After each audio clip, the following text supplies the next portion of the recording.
Hola, buenas noches, bienvenidos al último faro de noviembre. Hace ya una semana estaban,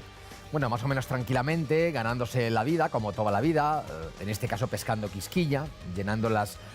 bodegas del Loreto, su barco, para poder pasar unas navidades, tranquilas. Hoy, sin embargo,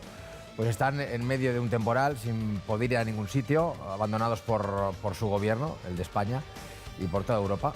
señalados por algunos medios incluso, solos, muy solos, en peligro. Solo tienen agua y alimentos para 6 días porque 12 inmigrantes desesperados se tiraron al agua desde la neumática en la que intentaban huir de Libia y eligieron el pesquero español antes que una patrullera de ese país peligroso y fallido. Miren, un país al que las mismas autoridades españolas, si lo miran ustedes en Google, por ejemplo, pues desaconsejan viajar. Pues bien, estos apestados son los pescadores alicantinos de Santa Pola, que no han recibido ni una llamada, ni una llamada del gobierno bonito de Sánchez, ni de nuestro inclusivo Consell, ni para ver qué tiempo hace o si necesitan algo o cómo están.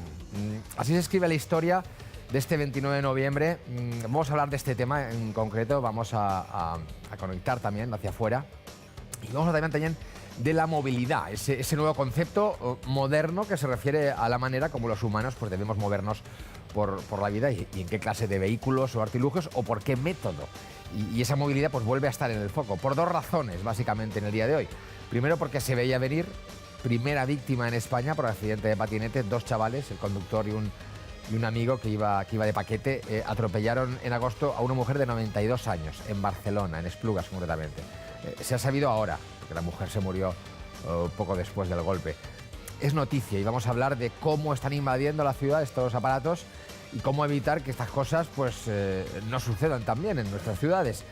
Pero también está en el foco la movilidad porque el rey de la misma, el concejal napolitano de Compromís, que vino para cambiar el paradigma del tráfico en Valencia, Giuseppe Grecci, pues es el protagonista de un éxito sin igual, inédito, haber conseguido la unanimidad de toda la policía, todos los sindicatos policiales de cualquier color de Valencia se han volcado, se han plantado hoy en el despacho del alcalde de Valencia, del ayuntamiento, y a Joan Ribó, pues les ha pedido que los proteja de su concejal. Unanimidad en contra, pues, del concejal de movilidad en este jueves en el que encendemos la luz del faro